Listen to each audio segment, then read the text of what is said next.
Morning students, बुकमधील solve करून दाखवलेला problem number 5 page number 34 वर आहे. बुकमध्ये सगळ्यांनी बघायचं आहे. प्रॉब्लेम तुम्ही वहीत लिहून घेतलेला आहे. Messrs Sudarshan traders he partnership firm.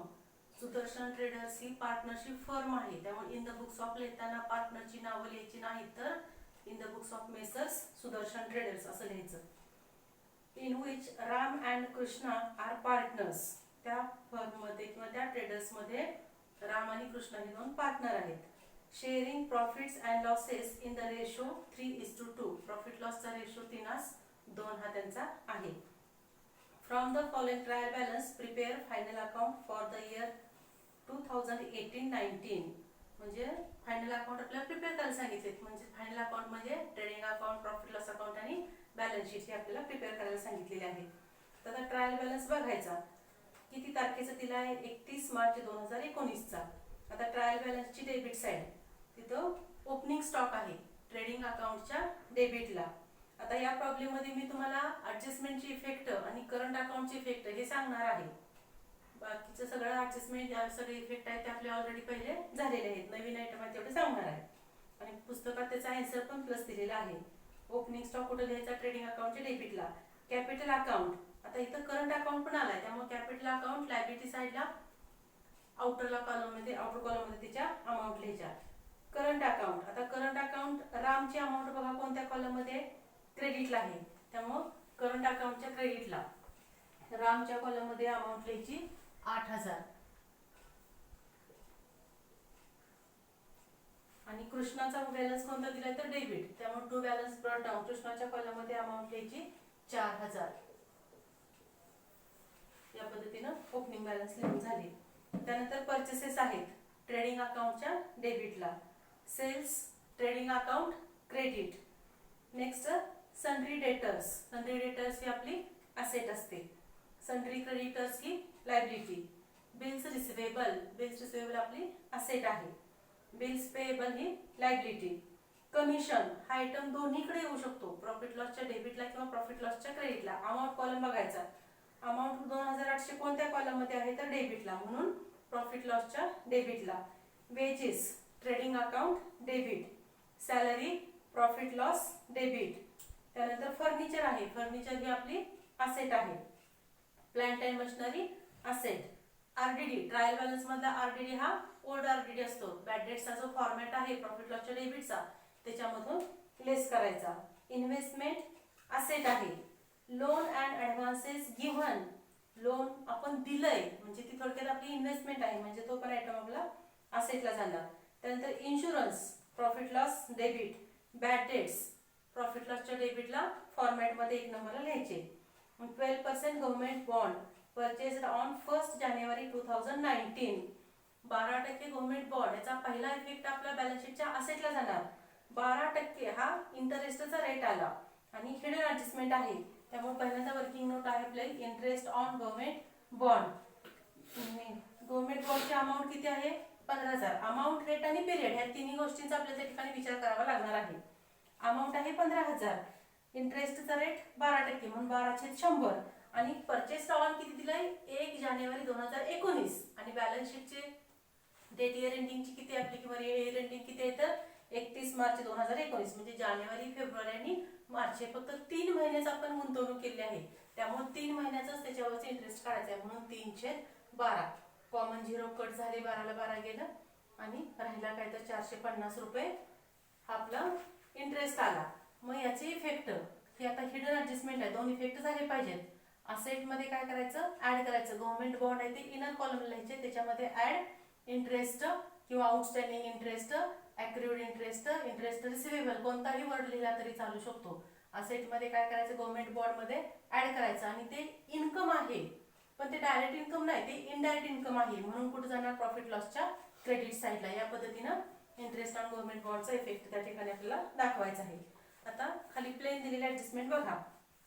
Stock on hand on 31 March 2019 was valued at ₹38,000. Closing stock दिलाय. प्रत्येक प्रॉब्लेम मध्ये ऍडजस्टमेंट होती. एक पहिला इफेक्ट ट्रेडिंग अकाउंटच्या क्रेडिट साइडला, दुसरा इफेक्ट बॅलन्स शीटच्या असेटला. Second adjustment, Ram is allowed a salary of rupees 6,000 and Krishna is allowed commission at 3% on net sales. दोन adjustment आहेत बघा एकत्र दिलेत. Ram is allowed salary rupees 6,000. Ram हा कोण आहे? पार्टनर आहे. मग त्या पार्टनरला 6,000 रुपये सॅलरी काय केलेली आहे? दिलेली आहे. आता सॅलरी दिली म्हणजे तो बिझनेसचा खर्च झाला, त्यामुळे प्रॉफिट लॉसच्या डेबिटला घेताना टू सॅलरी टू राम किंवा टू राम सॅलरी किती रुपये घ्यायची? 6,000. आणि दुसरा इफेक्ट घेत असताना करंट अकाउंटच्या क्रेडिट साइडला येणार आहे बाय सॅलरी ना profit loss by profit and loss account आणि ब्रॅकेट मध्ये सॅलरी घ्यायचं. मग ही सॅलरी आपण कोणाला देतोय? रामला. त्यामुळे रामच्या कॉलम मध्ये अमाऊंट येणार आहे 6,000.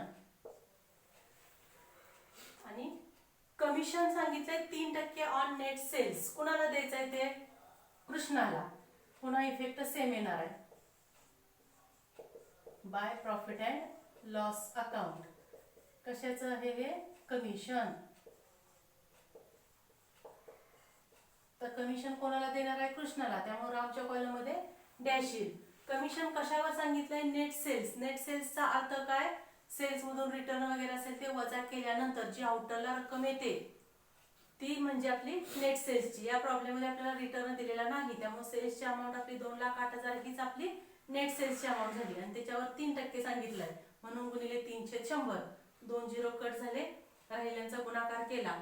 याचा इफेक्ट, पहिला इफेक्ट प्रॉफिट लॉस अकाउंटच्या डेबिटला टू कमिशन टू कृष्णा किंवा टू कृष्णाज कमिशन 6,240 असं घ्यायचं. आणि त्याचा दुसरा इफेक्ट करंट अकाउंटच्या क्रेडिट साइडला बाय प्रॉफिट लॉस कमिशन किती? 6,240. या पद्धतीनं ऍडजस्टमेंटचा इफेक्ट होईल.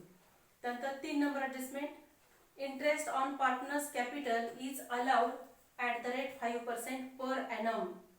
पार्टनर्सच्या कॅपिटलवरती 5% इंटरेस्ट आपल्याला चार्ज करायचा आहे. आता जरी कॅपिटल अकाउंट आणि करंट अकाउंट दोन्ही दिले तरी कॅपिटलवरती इंटरेस्ट चार्ज करत असताना ट्रायल बॅलन्स बघायचा. ट्रायल बॅलन्सला जी कॅपिटलची अमाऊंट असेल त्याच्यावर इंटरेस्ट आपल्याला चार्ज करायचा आहे. त्यामुळे इथं वर्किंग नोट 3 नंबर आली, इंटरेस्ट ऑन कॅपिटल राम आणि कृष्णा. आता रामचं कॅपिटल आहे 1,60,000 आणि कृष्णाचं कॅपिटल किती आहे तर 80,000. इंटरेस्टचा रेट किती टक्के सांगितलाय? 5%. म्हणून गुणिले 5/100 गुणिले 5/100. कॉमन झिरो कट झाल्यानंतर राहिल्यांचा गुणाकार केला. मग रामचे इंटरेस्ट आलं 8,000 आणि कृष्णाचे इंटरेस्ट आलं 4,000. आता याचे इफेक्ट, पहिला इफेक्ट आहे तो प्रॉफिट लॉस अकाउंटच्या डेबिट साइडला जाईल to interest on capital bracket मध्ये पार्टनर्स करंट अकाउंट असं लिहायचं. आणि दुसरा इफेक्ट कुठे जाणार आहे तर करंट अकाउंटच्या क्रेडिट साइडला. इथं आता टू पार्टनर्स मी काय सांगितलं? टू इंटरेस्ट ऑन कॅपिटल आणि ब्रॅकेट मध्ये काय लिहायचं आपल्याला? Partners current account. हे हेडिंग झालं आणि त्याच्या अंडर राम आणि कृष्णा. इनर कॉलमला रामचे 8,000, कृष्णाचे इनर कॉलमला 4,000 आणि दोन्हींची टोटल आउटर कॉलमला 12,000. या पद्धतीने इफेक्ट प्रॉफिट लॉसच्या डेबिटला आला पाहिजे. आणि दुसरा इफेक्ट आपल्याला कुठे घ्यायचा आहे? करंट अकाउंटच्या क्रेडिट साइडला by profit and loss account. हा इफेक्ट कशाचा आहे आपला? Interest on capital. मग हे कॅपिटल इंटरेस्ट किती आलं? 8,000 आणि 4,000. त्यानंतर नेक्स्ट ऍडजस्टमेंट बघा. आता आतापर्यंत जे ऍडजस्टमेंट झाल्या याला टिक मार्क करायची गरज नव्हती. आता इथून पुढचे ऍडजस्टमेंट बघा. 4 number, provide depreciation on plant and machinery at the rate 5% सांगितलंय. प्लांट मशिनरी वरती 5% डेप्रिसिएशन. बघा प्लांट मशिनरीला टिक मार्क करा.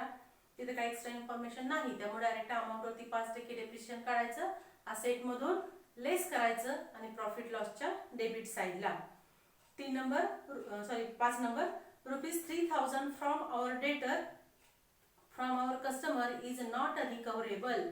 3,000 from our customer is not recoverable म्हणजे आपल्या एका कस्टमर होता, आपला एक ग्राहक होता, त्याच्याकडून 3,000 रुपये मिळणार होते, ते आता मिळणार नाहीत. नॉट रिकव्हरेबल, अमाऊंट मिळणार नाही म्हणजे आपले तेवढे पैसे बुडणार आहेत. बुडणार म्हणजे बॅड डेट्स, म्हणजे ही ऍडजस्टमेंट कशी झाली, न्यू बॅड डेट्सची.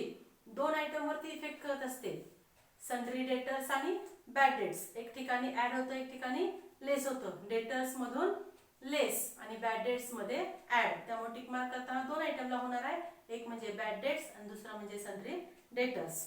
आणि लास्ट 6 नंबर दिले, प्रीपेड इन्शुरन्स ₹500. इन्शुरन्सचे प्रीपेड आधीच दिलं, प्री म्हणजे आधी, पेड म्हणजे दिलं. इन्शुरन्सचे ₹500 आधीच दिले, मग पुढचा खर्च आत्ता दिला तर आपण त्याला ऍडव्हान्स मध्ये दिला म्हणून प्रीपेड म्हणतो. आणि तो चालू वर्षाचा खर्च नाही म्हणून काय झाला पाहिजे, लेस. म्हणजे पहिला इफेक्ट काय होईल, इन्शुरन्स मधून लेस होणार आणि दुसरा इफेक्ट बॅलन्स शीटच्या असेट साइडला जाणार आहे. आता या पद्धतीने आपल्याला सांगितलेले सगळे आपण इफेक्ट सांगितले. आता याच्यानंतर सगळे ऍडजस्टमेंट, त्याचे सगळे इफेक्ट सगळे पूर्ण करायचं. यानंतर पहिल्यांदा ट्रेडिंग अकाउंट क्लोज करायचा, 2 नंबरला प्रॉफिट लॉस क्लोज करायचा आणि प्रॉफिट लॉसचा येणारा बॅलन्स इथं लक्ष द्यायचं, करंट अकाउंटच्या क्रेडिट साइडला by profit and loss account आणि ब्रॅकेट मध्ये काय लिहायचं, नेट प्रॉफिट. जर नेट प्रॉफिट आला तर इकडं, आणि जर नेट लॉस आला तर to profit and loss account. Bracket मध्ये काय लिहायचं, नेट लॉस. तो पार्टनरला त्यांच्या रेशो मध्ये वाटलेला असतो आपण, त्या अमाऊंट इथं घ्यायच्या आणि त्याच्यानंतर आपला करंट अकाउंट क्लोज करायचा आणि बॅलन्स काढायचा. मग डेबिट बॅलन्स येतोय का क्रेडिट बॅलन्स बघायचं. डेबिट बॅलन्स आला तर असेटला लिहायचा आणि क्रेडिट बॅलन्स आला तर लायबिलिटीला लिहायचा. या पद्धतीने अकाउंटचं पोस्टिंग करायचं आहे, या प्रॉब्लेमचं पोस्टिंग करायचं आहे. आता इथं बघा, कमिशन ही ऍडजस्टमेंट आहे, ही काही वेळेला ऑन नेट सेल्स येऊ शकते किंवा डायरेक्ट कमिशनची अमाऊंट दिली जाऊ शकते किंवा ऑन ग्रॉस प्रॉफिट अशी ही ऍडजस्टमेंट येऊ शकते.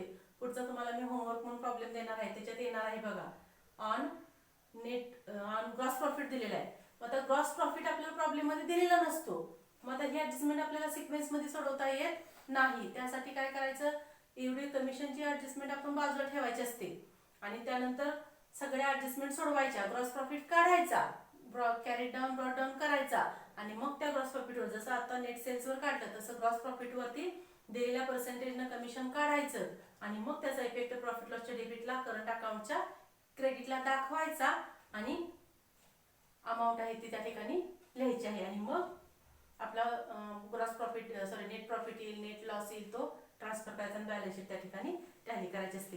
या पद्धतीने हा प्रॉब्लेम सॉल्व्ह करायचा आहे. धन्यवाद.